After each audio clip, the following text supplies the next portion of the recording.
Chapitre 141. Dans le jardin de Marie de Magdala. Jésus n'est plus dans le même endroit qu'à la dernière vision, mais il se trouve dans un vaste jardin qui se prolonge jusqu'au lac. Au-delà du jardin, ou plutôt en son milieu, se trouve la maison, précédée et entourée de ce jardin, qui en arrière se prolonge au moins 3 fois plus que sur les côtés et en avant de la maison. Il y a des fleurs, mais surtout des arbres et des bosquets, et de tranquilles coins de verdure, fermés autour de vasques de marbre précieux, comme des pavillons autour de tables et de sièges de pierre. Et il devait y avoir des statues çà et là, le long des sentiers et au centre des vasques, mais à présent, il ne reste que les piédestaux des statues pour rappeler leurs souvenirs près des lauriers et des buis, ou se contempler dans les vasques remplies d'eau limpide. La présence de Jésus avec les siens et celle de Jean de Magdala, parmi lesquels le petit Benjamin, qui avait osé dire à l'Iscariote qu'il était méchant, me fait penser que ce sont les jardins de la maison de Marie-Madeleine, revus et corrigés en vue de leur nouvelle fonction par la suppression de ce qui aurait pu produire le dégoût et le scandale et rappeler le passé. Le lac est tout entier un crêpe soyeux, gris azuré, qui reflète le ciel, sur lequel courent les nuages chargés des premières pluies de l'automne. Et pourtant, il est beau aussi sous cette lumière tranquille et paisible d'un jour qui, pour n'être pas serein, n'est pas tout à fait pluvieux. Ces rives n'ont plus beaucoup de fleurs, mais en revanche sont colorées par ce grand peintre qu'est l'automne, et présentent des coups de pinceau d'ocre et de pourpre, et la pâleur exténuée des feuilles mourantes pour les arbres et les vignes qui changent de couleur avant de céder à la terre leurs vêtements vivants. Il y a tout un coin dans le jardin d'une villa qui est sur le lac comme celle-ci, qui rougit comme si dans les eaux il avait débordé du sang par la présence d'une haie aux branches flexibles auxquelles l'automne a donné une teinte de cuivre qui reflète un brasier, alors que, dans les saules répandus sur la rive à peu de distance, tremble leur feuillage glauque argenté, fin et encore plus pâle que d'ordinaire avant de mourir. Jésus ne regarde pas ce que je regarde, il regarde de pauvres malades qu'il gratifie de la guérison, il regarde des vieux mendiants auxquels il donne de l'argent, il regarde des enfants que les mères lui présentent pour qu'il les bénisse, il regarde avec pitié un groupe de sœurs qui lui parlent de la conduite de leur frère unique qui a fait mourir leur mère de chagrin et les a ruinées. Elle le prie, ces pauvres femmes, de les conseiller et de prier pour elles. Bien sûr que je prierai Dieu qu'il vous donne la paix et que votre frère se convertisse et qu'il se souvienne de vous en vous rendant ce qu'il vous doit, et surtout en revenant vous aimer. Car s'il fait cela, il fera tout le reste. Mais vous, l'aimez-vous, ou y a-t-il en vous de la rancœur? Est-ce que vous le pardonnez du fond du cœur, ou bien est-ce que votre chagrin est du dédain? Car lui aussi est malheureux, plus que vous, et malgré ses richesses, il est plus pauvre que vous, et il faut en avoir pitié. Il ne possède plus l'amour, et il est sans l'amour de Dieu. Voyez-vous combien il est malheureux? Vous, à commencer par votre mère, par la mort, vous terminerez dans la joie la vie triste qu'il vous a fait mener. Mais lui, non. Au contraire, il passerait d'une fausse jouissance d'une heure à un tourment éternel et atroce. Venez près de moi. Je m'adresserai à tous en vous parlant à vous. Et Jésus se dirige au milieu d'une pelouse parsemée de buissons de fleurs, au milieu de laquelle il devait y avoir auparavant une statue. Maintenant, il reste la base, entouré d'une haie basse de myrte et de petites roses. Jésus tourne le dos à cette haie et commence à parler. Tous se taisent et se groupent autour de lui. La paix soit à vous. Écoutez. Il est dit « Aime ton prochain comme toi-même ». Mais sous ce nom, de qui s'agit-il? Tout le genre humain pris dans son ensemble. Ensuite, plus particulièrement, tous les hommes de la même nation, plus particulièrement encore, tous les concitoyens, puis, en resserrant toujours plus le cercle, tous les parents. Enfin, dernier cercle de cette couronne d'amour resserrée comme les pétales d'une rose autour du cœur de la fleur, l'amour pour les frères de sang, les premiers des prochains. Le centre du cœur de la fleur d'amour, c'est Dieu. L'amour, pour lui, est le premier qu'il faut avoir. Autour de son centre, voici l'amour pour les parents, le second qu'il faut avoir, parce que les parents sont les petits dieux de la terre, parce qu'ils nous créent et coopèrent avec Dieu pour nous créer, sans compter qu'ils s'occupent de nous avec un amour inlassable. Autour de cet ovaire qui flamboie de pistil et exhale les parfums les plus choisis des amours, voici que se serrent les cercles des différents amours. Le premier est celui des frères nés du même sein et du même sang duquel nous naissons. Mais comment faut-il aimer le frère? Seulement parce que sa chair et son sang sont les mêmes que les nôtres? C'est ce que savent faire aussi les oisillons rassemblés dans un nid. Eux, en fait, n'ont que cela de commun, d'être nés d'une même couvée et d'avoir en commun sur la langue la saveur de la salive paternelle et maternelle. Nous, hommes, nous sommes plus que des oiseaux, nous avons plus que la chair et le sang. Nous avons le Père, en plus d'un père et d'une mère. Nous avons l'âme, et nous avons Dieu, qui est le Père de tous. Et voilà qu'il faut savoir aimer le frère comme frère, à cause du Père et de la Mère qui nous ont engendrés, et comme frère à cause de Dieu, qui est le Père universel.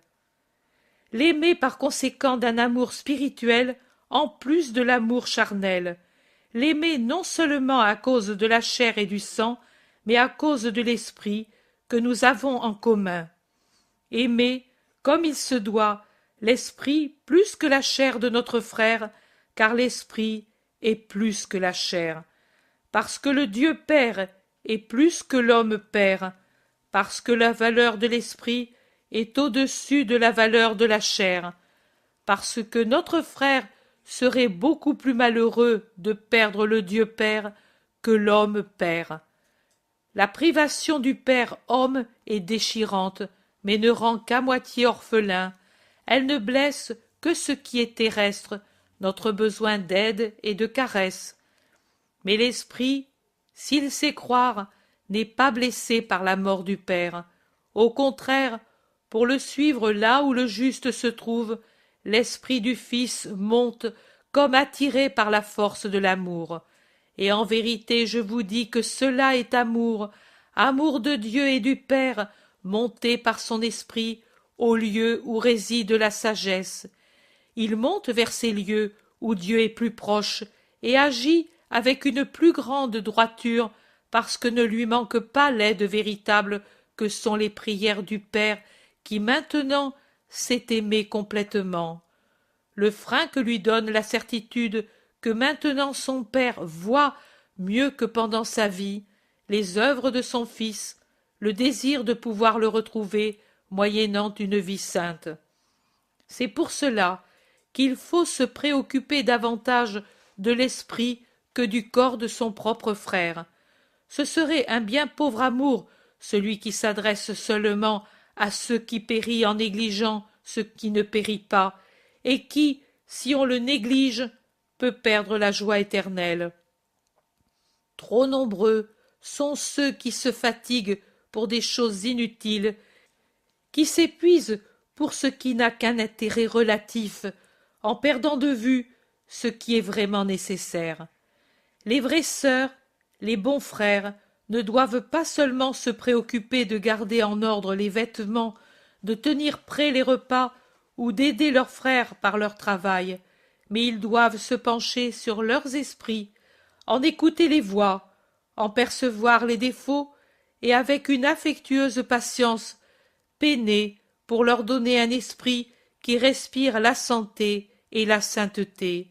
Si en ces voies et en ces défauts ils voient un danger pour leur vie éternelle. Et ils doivent, s'ils ont péché contre eux, s'appliquer à pardonner et à obtenir pour eux le pardon de Dieu par leur retour à l'amour sans lequel Dieu ne pardonne pas. Il est dit dans le Lévitique: n'aie pas de haine dans ton cœur pour ton frère, mais reprends-le publiquement pour n'être pas chargé de péché à cause de lui. Mais de l'absence de haine à l'amour, il y a encore un abîme. Il peut vous sembler que l'antipathie, l'absence de relation et l'indifférence ne sont pas des péchés, parce que ce n'est pas de la haine. Non, je viens vous donner de nouvelles lumières sur l'amour et nécessairement sur la haine, car ce qui éclaire le premier en tous ses détails, c'est éclairer en tous ses détails la seconde. L'élévation même du premier vers les hautes sphères entraîne une plus grande séparation d'avec la seconde, car plus le premier s'élève, plus la seconde sombre en un abîme toujours plus profond. Ma doctrine est perfection, elle est finesse de sentiment et de jugement.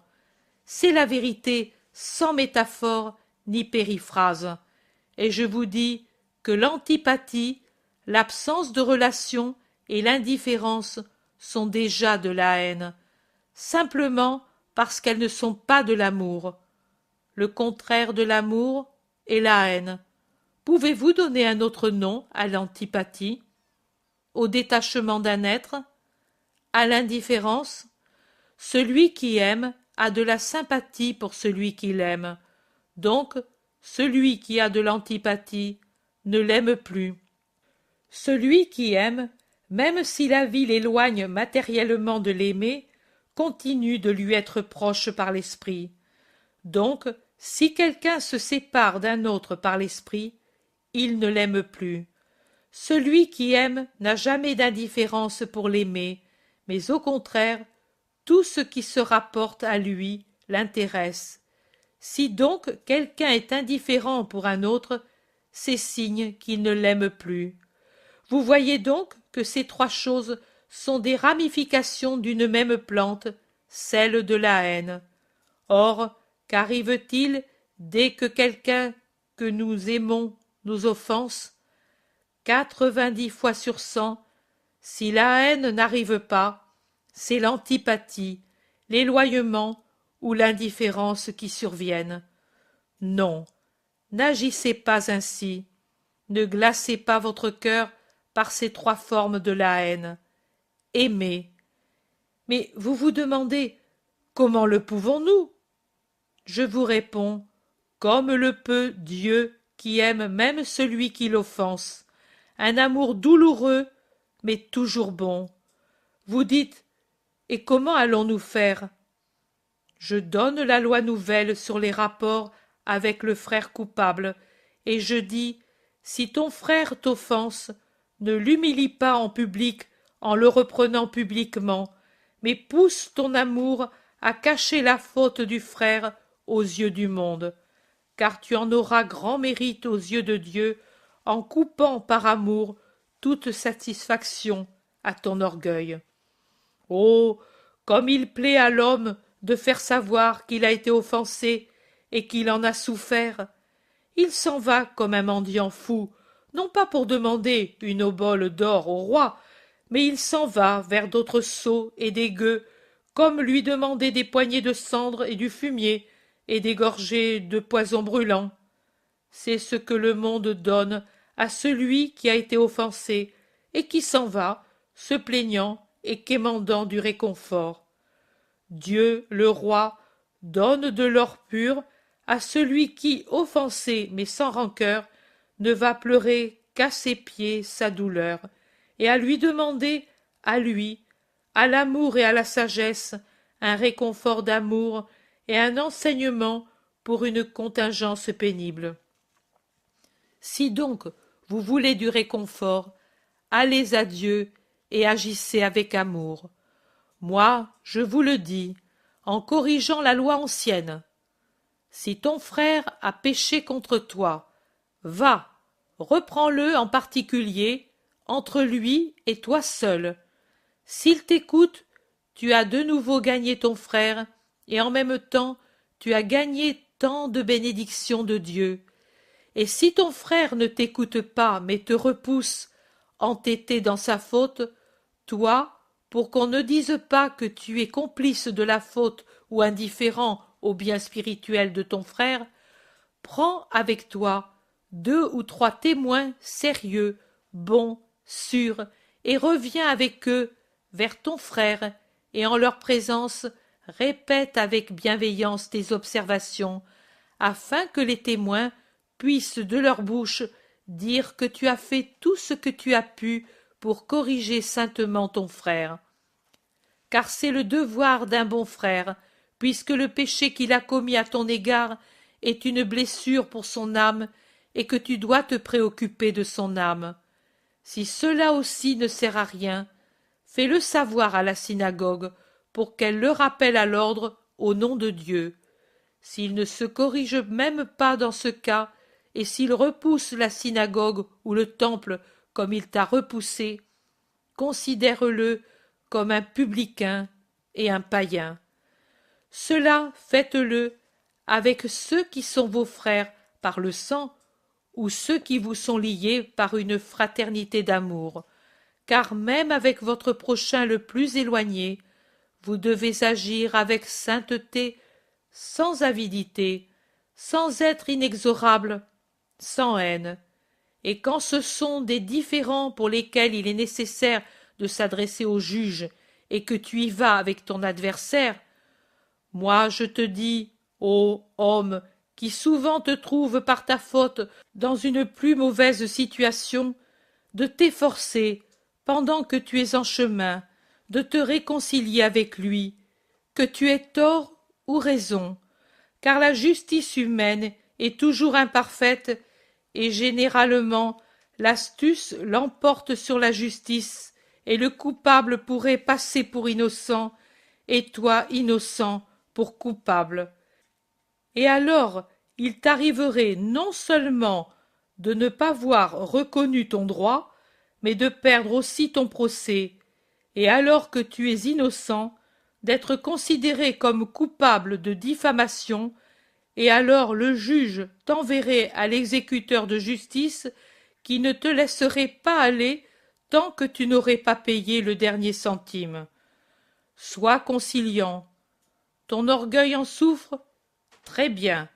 Ta bourse se vide? Mieux encore. Il suffit que croisse ta sainteté. N'ayez pas un amour nostalgique de l'or. Ne soyez pas avide de louanges. Faites que ce soit Dieu qui vous loue. Faites en sorte de vous constituer un grand trésor au ciel, et priez pour ceux qui vous offensent pour qu'ils se repentent. Si cela arrive, eux-mêmes vous rendront honneur et vous restitueront vos biens. S'ils ne le font pas, Dieu y pensera. Allez maintenant, car c'est l'heure du repas. Qu'il reste seulement les mendiants pour s'asseoir à la table des apôtres. La paix soit avec vous. Chapitre 142. Jésus envoie les 72 pour l'annoncer. Une fois les pauvres renvoyés après le repas, Jésus reste avec les apôtres et les disciples dans le jardin de Marie de Magdala. Ils vont s'asseoir à sa limite, justement près des eaux tranquilles du lac, sur lequel font voile des barques occupées à la pêche. « Ils vont faire une bonne pêche », commente Pierre qui les observe. « Toi aussi tu feras une bonne pêche, Simon de Jonas. »« Moi, Seigneur, quand? Tu veux que je sorte pour pêcher pour la nourriture de demain? J'y vais de suite et... » Nous n'avons pas besoin de nourriture dans cette maison. La pêche que tu feras, c'est dans l'avenir et dans le domaine spirituel. Et avec toi seront d'excellents pêcheurs, la plus grande partie de ceux-ci. Matthieu demande. Pas tous, maître? Pas tous, mais ceux qui, en persévérant, deviendront mes prêtres, feront bonne pêche. Des conversions, hein? Demande Jacques de Zébédée. Conversion, pardon, retours à Dieu, autant de choses. Écoute, maître, tu nous as dit précédemment que si quelqu'un n'écoute pas son frère, pas même en présence de témoins, que la synagogue le reprenne. Maintenant, si j'ai bien compris ce que tu nous as dit, depuis que nous nous connaissons, il me semble que la synagogue sera remplacée par l'Église, cette chose que tu fonderas. Alors, où irons-nous pour conseiller les frères obstinés? Vous irez chez vous, parce que c'est vous qui serez mon Église. Par conséquent, les fidèles viendront à vous, ou pour avoir un conseil pour eux-mêmes, ou pour donner un conseil à d'autres. Je vous dis davantage, non seulement vous pourrez donner des conseils, mais vous pourrez aussi absoudre en mon nom. Vous pourrez délier des chaînes du péché, et vous pourrez lier deux personnes qui s'aiment en faisant une seule chair. Et ce que vous aurez fait sera valide aux yeux de Dieu, comme si Dieu lui-même l'avait fait. En vérité, je vous dis, ce que vous aurez lié sur la terre sera lié au ciel. Ce que vous aurez délié sur la terre sera délié au ciel. Et je vous dis encore, pour vous faire comprendre la puissance de mon nom à propos de l'amour fraternel et de la prière, si deux de mes disciples, et je considère maintenant comme tels tous ceux qui croiront au Christ, se réunissent pour demander quelque chose de juste en mon nom, cela leur sera accordé par mon Père. Car c'est une grande puissance que la prière, une grande puissance que l'union fraternelle, une très grande, une infinie puissance que mon nom et ma présence parmi vous. Et là où deux ou trois seront réunis en mon nom, je serai au milieu d'eux, et je prierai avec eux, et le Père ne refusera rien à ceux qui prient avec moi. Car beaucoup n'obtiennent pas parce qu'ils prient seuls, ou pour des motifs illicites, ou par orgueil, ou avec le péché sur leur cœur. Faites-vous un cœur pur, pour que je puisse être avec vous, et puis priez, et vous serez écoutés. Pierre est pensif. Jésus le voit et lui en demande la raison. Et Pierre explique, « Je réfléchis à quel grand devoir nous sommes destinés, et j'en ai peur, peur de ne pas savoir bien faire. » En effet, Simon de Jonas, ou Jacques d'Alphée, ou Philippe, ou d'autres ne sauraient pas bien faire, mais le prêtre Pierre, le prêtre Jacques, le prêtre Philippe ou Thomas sauront bien faire parce qu'ils agiront en même temps que la divine sagesse. Et combien de fois devrons-nous pardonner aux frères? Combien de fois s'ils pêchent contre les prêtres, et combien de fois s'ils pêchent contre Dieu? Parce que si cela se passe comme maintenant, certainement ils pêcheront contre nous, puisqu'ils pêchent contre toi, tant et tant de fois. Dis-moi si je dois pardonner toujours ou un certain nombre de fois. 7 fois ou plus encore, par exemple. Je ne te dis pas 7 fois, mais 70 fois 7 fois, un nombre illimité, car le Père des cieux vous pardonnera à vous bien des fois, un grand nombre de fois, à vous qui devriez être parfaits.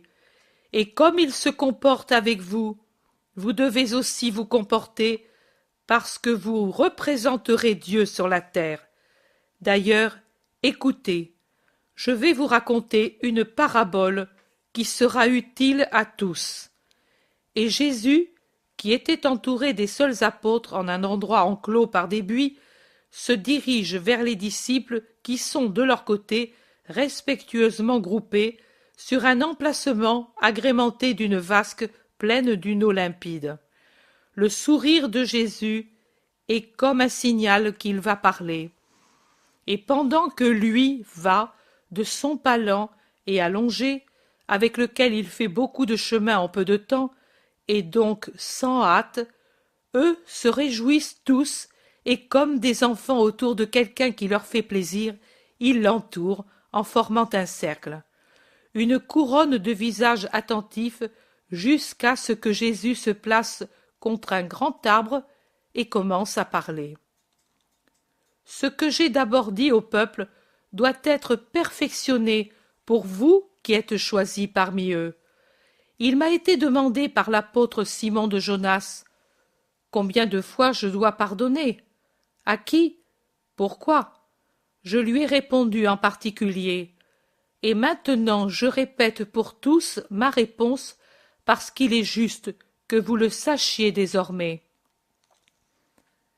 Écoutez combien de fois, et comment, et pourquoi il faut pardonner. Il faut pardonner comme Dieu pardonne, lui, qui, si on pêche 1000 fois, et si on s'en repent, pardonne 1000 fois, pourvu qu'il voit que chez le coupable, il n'y a pas la volonté de pécher, la recherche de ce qui fait pécher, mais si au contraire, le péché n'est que le fruit d'une faiblesse de l'homme. Dans le cas où l'on persiste volontairement dans le péché, il ne peut y avoir de pardon pour les offenses à la loi. Mais bien que ces fautes vous affligent, vous, individuellement, pardonnez. Pardonnez toujours à qui vous fait du mal. Pardonnez pour être pardonné, car vous aussi commettez des fautes contre Dieu et vos frères.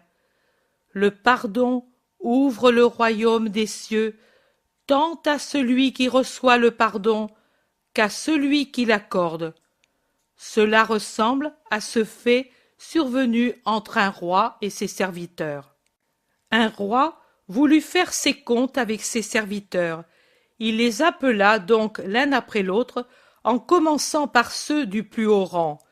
Il en vint un qui lui devait 10 000 talents, mais celui-ci n'avait pas de quoi payer les avances que le roi avait faites pour pouvoir se construire des maisons et pour des biens de tout genre. C'est qu'en réalité, pour des raisons plus ou moins justes, il n'avait pas employé avec beaucoup de soin la somme reçue pour ses projets.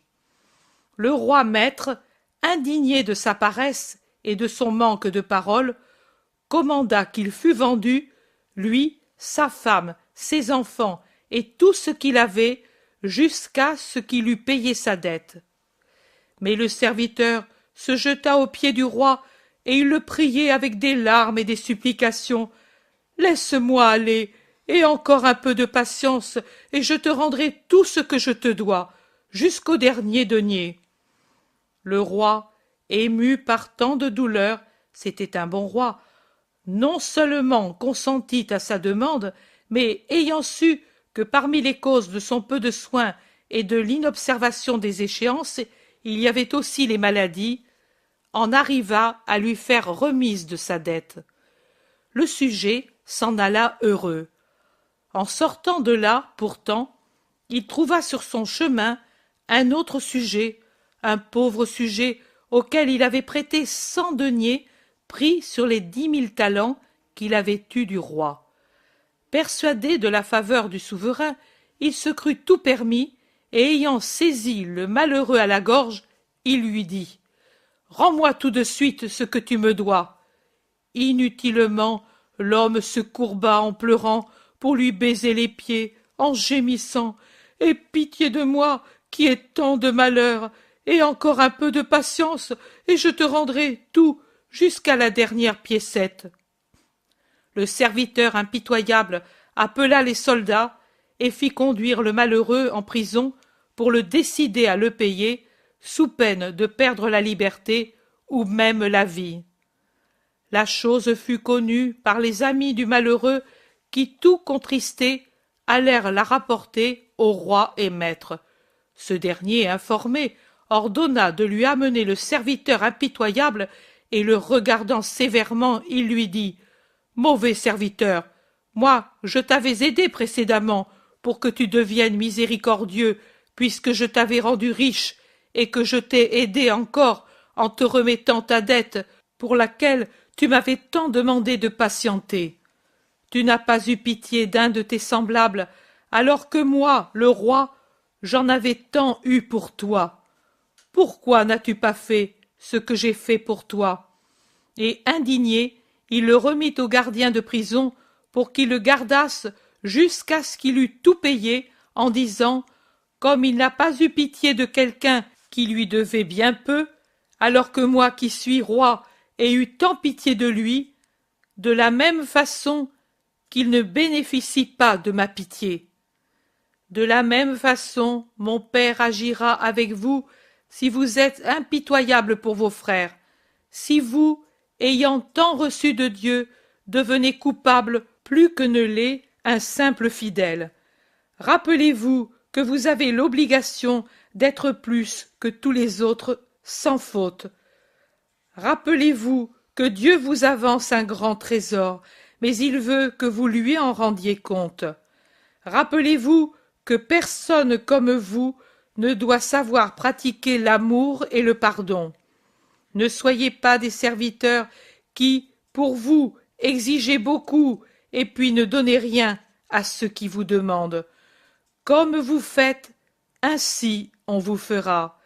Et il vous sera demandé compte aussi de la conduite des autres, entraînés au bien ou au mal, par votre exemple. Oh, en vérité, si vous êtes des sanctificateurs, vous posséderez une gloire immense dans les cieux.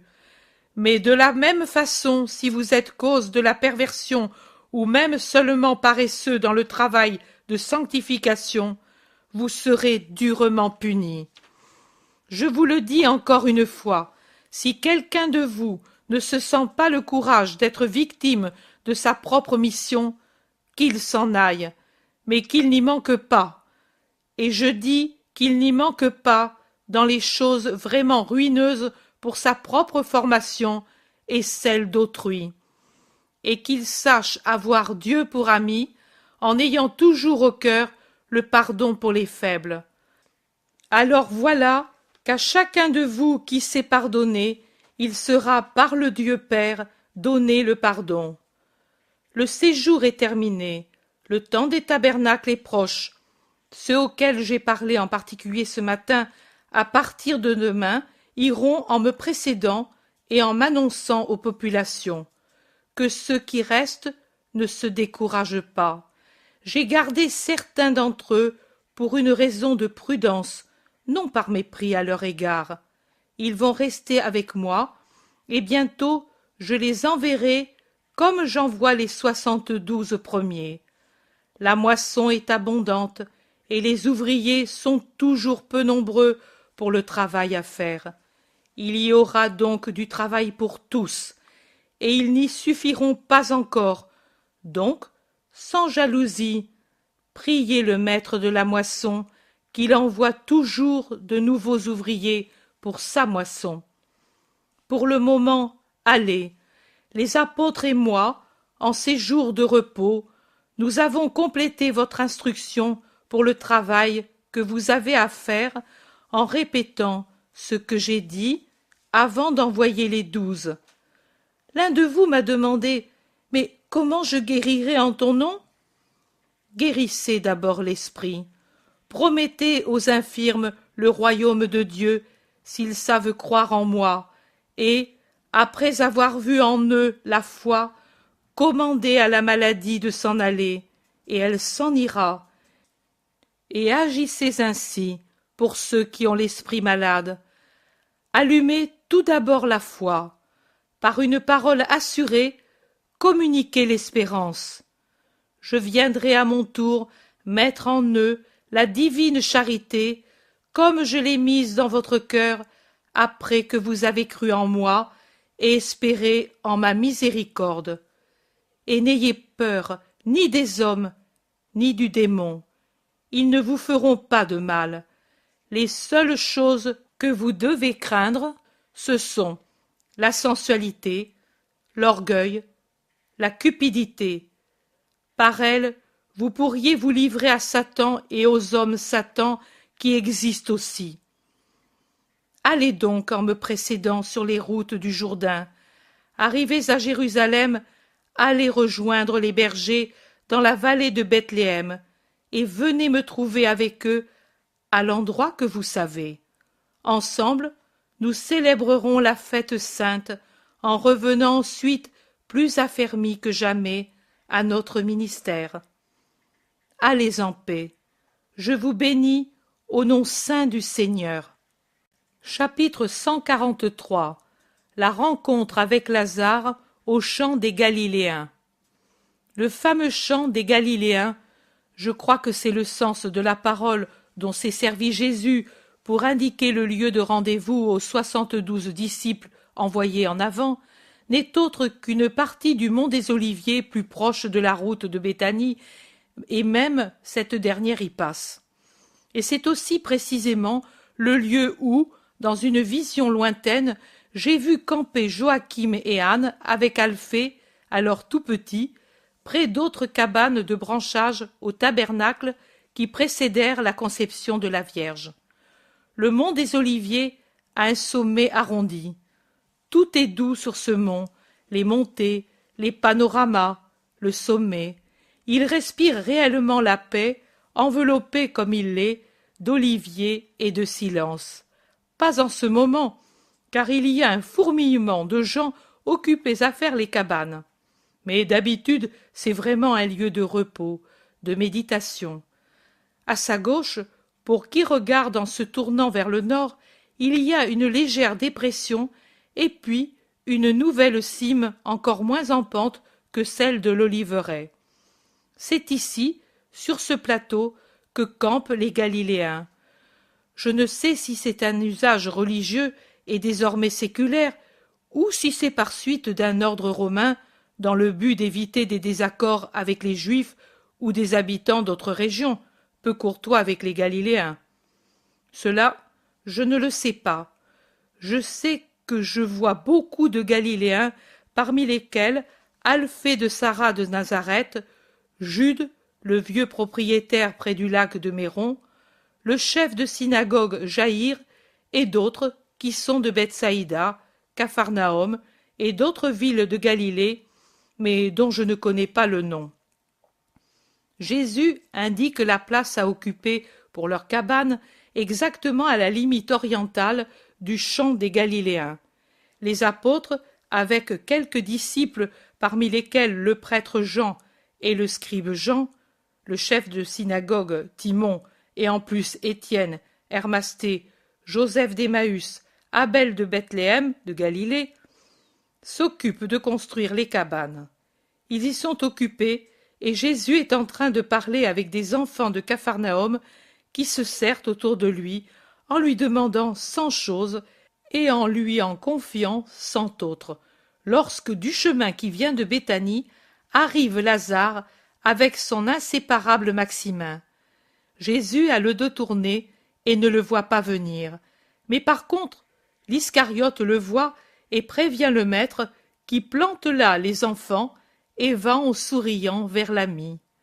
Maximin s'arrête pour laisser pleine liberté aux deux dans leur première rencontre, et Lazare fait les derniers mètres aussi vite qu'il le peut, en marchant plus que jamais péniblement, avec un sourire où tremble la souffrance et les larmes à la fois sur la bouche et dans les yeux.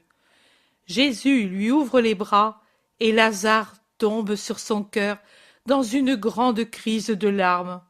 « Et quoi, mon ami, tu pleures encore ?» lui demande Jésus en le baisant sur les tempes, lui tellement plus grand que Lazare de toute la tête, et qui paraît encore plus grand parce que plein d'amour et de respect. Lazare se tient penché dans son embrassement.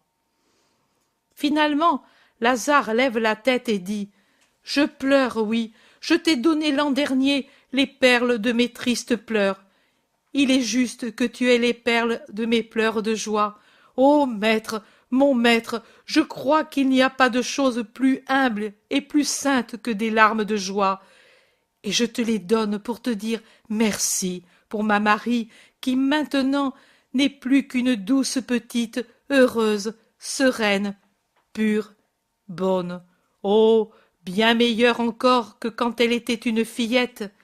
Et moi qui me sentais tant au-dessus d'elle dans mon orgueil d'Israélite fidèle à la loi, maintenant je me sens si petit, presque rien, en comparaison d'elle qui n'est plus une créature, mais une flamme sanctifiante.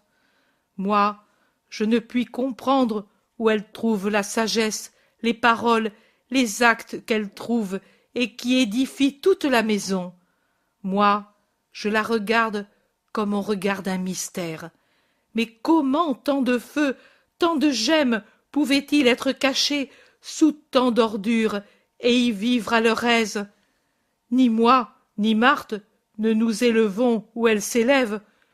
Comment le peut-elle, si elle a eu ses ailes brisées par le vice? Moi, je ne comprends pas. Et il n'est pas nécessaire que tu comprennes, il suffit que je comprenne, moi. Mais je te le dis, Marie a retourné vers le bien les puissantes énergies de son être. Elle a dirigé son tempérament vers la perfection. Et comme elle a un tempérament d'une puissance absolue, elle s'élance sans réserve par ce chemin. Elle fait servir son expérience du mal pour être puissante dans le bien, comme elle l'a été dans le mal, et mettant en œuvre la même méthode de se donner tout entière qu'elle avait dans le péché, elle se donne tout entière à Dieu. Elle a compris la loi d'aimer Dieu avec tout soi-même, avec son corps, avec son âme, avec toutes ses forces. Si Israël était composé de Marie, si le monde était fait de Marie, nous aurions sur la terre le royaume de Dieu tel qu'il sera dans les hauteurs du ciel. Ô maître, maître, et c'est Marie de Magdala, celle qui mérite ces paroles? C'est Marie de Lazare, la grande amie, sœur de mon grand ami. Comment avez-vous su que j'étais ici, puisque ma mère n'est pas encore arrivée à Béthanie? En forçant le pas, le régisseur de la Belle Eau est venu en me disant que tu venais, et moi, chaque jour, j'ai envoyé ici un serviteur. Tout à l'heure, il est venu me dire « Il est arrivé et il est au champ galiléen ». Je suis parti tout de suite. Mais tu es souffrant, tellement, maître, ces jambes. Et tu es venu. Moi, je serais venu, vite. Mais mon empressement de te dire ma joie me tourmentait trop. Il y a des mois que je l'ai en moi. Une lettre, qu'est-ce qu'une lettre pour dire semblable chose? Moi, je ne pouvais attendre davantage. Tu viendras, Béthanie? Certainement, tout de suite après la fête. Tu es très attendue. Cette grecque, quel esprit! Je parle beaucoup avec elle qui est avide de s'informer sur Dieu, mais elle est très cultivée, et moi, je reste à court car je ne connais pas bien certaines choses. C'est toi qu'il faut.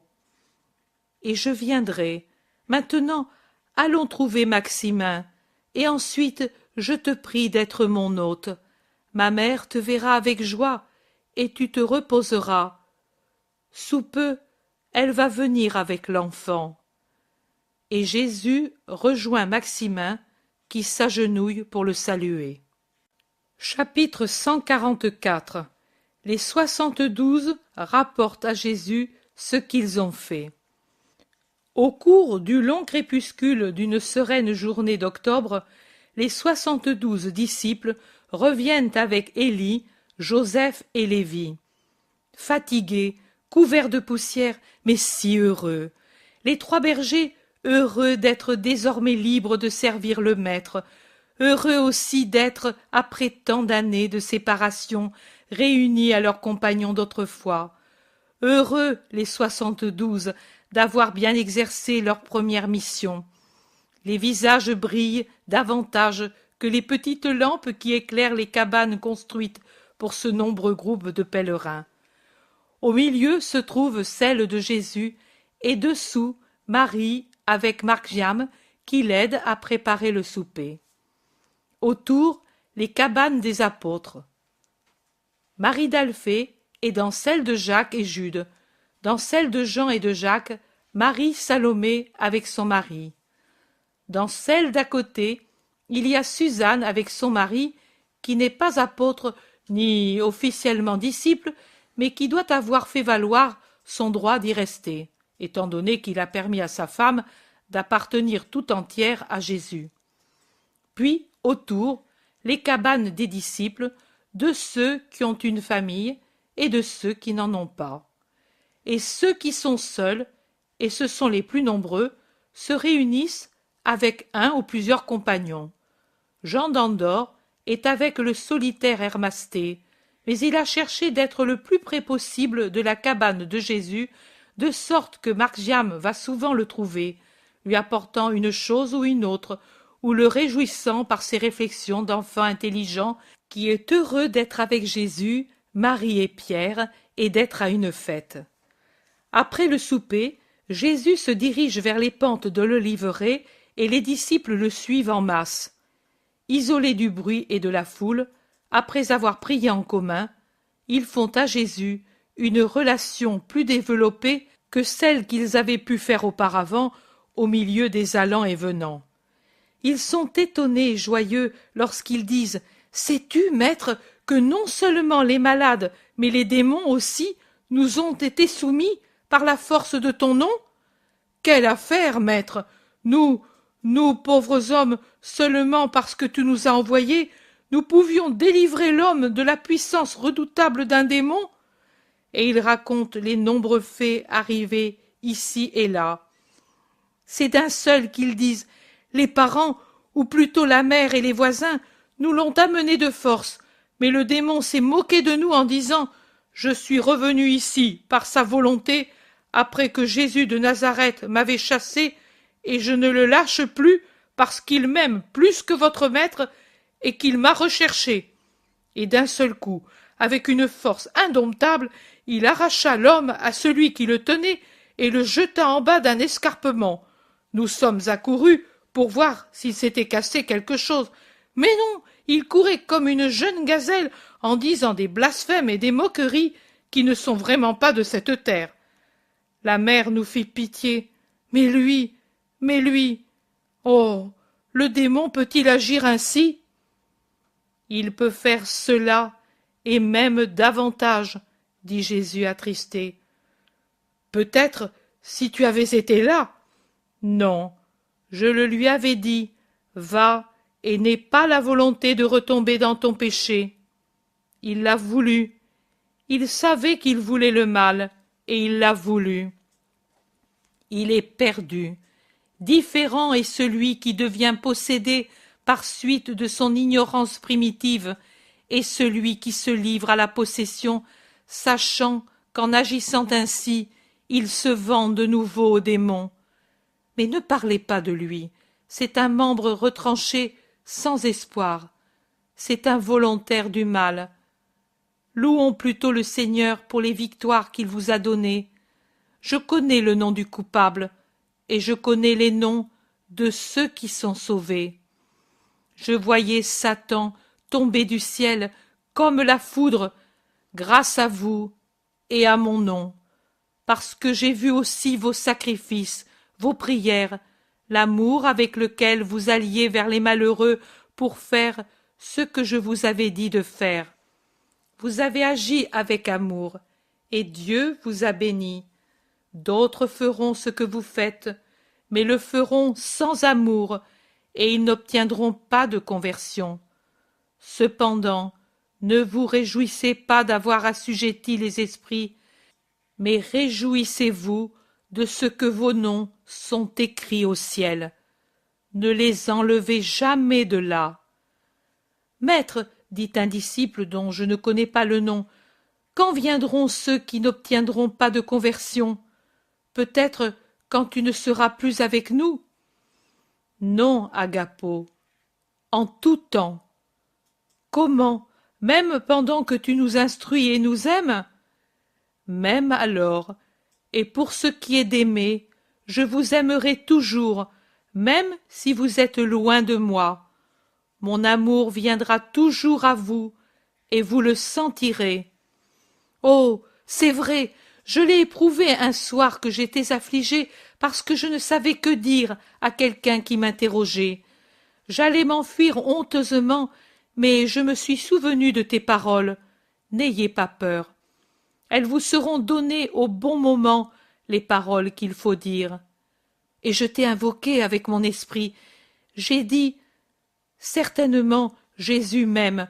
J'appelle son amour à mon secours. Et l'amour m'est venu comme un feu, une lumière, une force.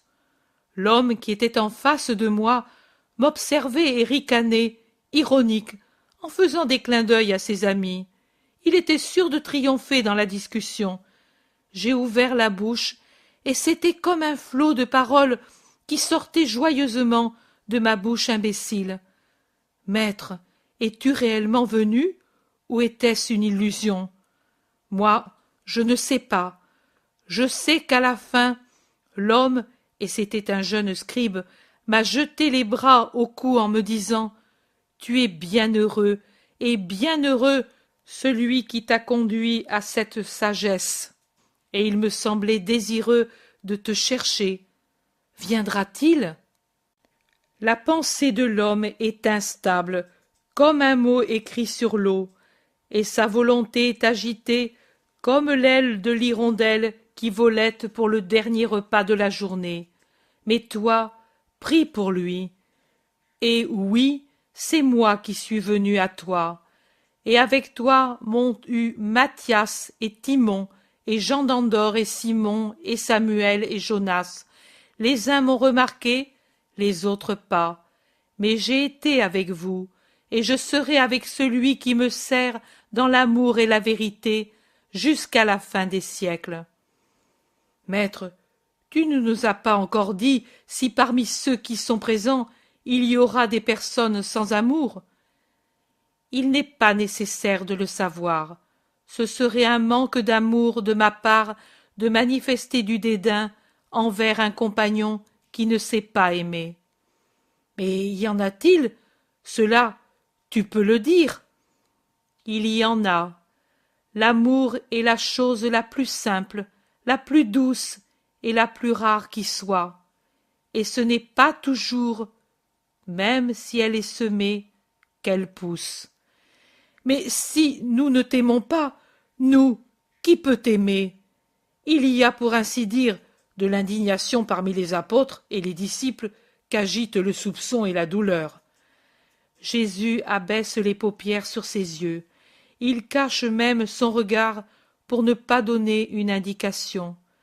Mais il fait l'acte plein de résignation, de douceur et de tristesse des mains qui s'ouvrent avec les paumes en dehors, son acte d'aveu résigné, de constatation résignée, et il dit « Il devrait en être ainsi, mais il n'en est pas ainsi. Beaucoup encore ne se connaissent pas, mais moi, je les connais, et j'en ai pitié. »« Oh, maître, maître, mais ce ne sera pas moi, hein ?» demande Pierre, en allant tout près de Jésus, écrasant le pauvre Margiam entre lui et le maître, et jetant ses bras courts et musclés sur les épaules de Jésus, qu'il saisit et secoue, fou de terreur d'être quelqu'un qui n'aime pas Jésus. Jésus rouvre les yeux, lumineux et pourtant tristes, et regarde le visage interrogateur et effrayé de Pierre, et il lui dit « Non, Simon de Jonas, ce n'est pas toi. Tu sais aimer, et tu sauras toujours plus aimer. Tu es ma pierre, Simon de Jonas, une bonne pierre, c'est sur elle que j'appuierai les choses qui me sont les plus chères, et je suis certain que tu les soutiendras sans connaître le trouble. » Moi alors? Moi? Moi? Les questions se répètent comme un écho de bouche en bouche. Paix, paix, restez tranquille et efforcez-vous de posséder tous l'amour. Mais qui de nous sait aimer le plus? Jésus tourne son regard successivement vers tous, une caresse souriante, puis il abaisse son regard sur Margiam, toujours serré entre lui et Pierre, et écartant un peu Pierre et tournant le visage de l'enfant vers la petite foule, il dit: Voilà celui qui s'est aimé le plus parmi vous, l'enfant. Mais ne tremblez pas, vous qui avez déjà de la barbe sur les joues et même des fils d'argent dans les cheveux. Quiconque renaît en moi devient un enfant. Oh, allez en paix, dites les louanges de Dieu qui vous a appelé, car vous voyez réellement de vos yeux les prodiges du Seigneur. Bienheureux ceux qui verront également ce que vous voyez, car je vous assure que beaucoup de prophètes et de rois ont désiré ardemment voir ce que vous voyez et ne l'ont pas vu, et que beaucoup de patriarches auraient voulu savoir ce que vous savez et ne l'ont pas su, et que beaucoup de justes auraient voulu entendre ce que vous entendez et n'ont pas pu l'entendre. Mais désormais, ceux qui m'aimeront connaîtront toutes ces choses. Et ensuite, quand tu t'en seras allé, comme tu dis, ensuite vous parlerez pour moi, et puis, ô les grandes foules, pas pour le nombre, mais pour la grâce de ceux qui verront, sauront et entendront ce que maintenant vous voyez, savez, entendez. Ô les grandes, les foules aimées de mes petits grands, yeux éternels, esprit éternel, oreilles éternelles, comment puis-je vous expliquer, à vous qui m'entourez, ce que sera de vivre de manière éternelle, plus qu'éternelle, sans mesure, de ceux qui m'aimeront et que j'aimerai jusqu'à abolir le temps, et ils seront les citoyens d'Israël, même s'ils vivent quand Israël ne sera plus qu'un souvenir de nation, et ils seront les contemporains de Jésus vivant en Israël, et ils seront avec moi, en moi, jusqu'à connaître ce que le temps a effacé et ce que l'orgueil a confondu. Quel nom leur donnerai-je, vous, apôtres, vous, disciples? Les croyants seront appelés chrétiens. Et ceux-ci, quel nom auront-ils? Un nom qui ne sera connu qu'au ciel. Quelle récompense auront-ils dès cette terre? Mon baiser, ma parole, la tiédeur de ma chair, tout, tout, tout moi-même, moi, eux, moi, la communion totale. Allez, moi je reste à me délecter l'esprit dans la contemplation de ceux qui, dans l'avenir, me connaîtront et m'aimeront sans réserve. La paix soit avec vous.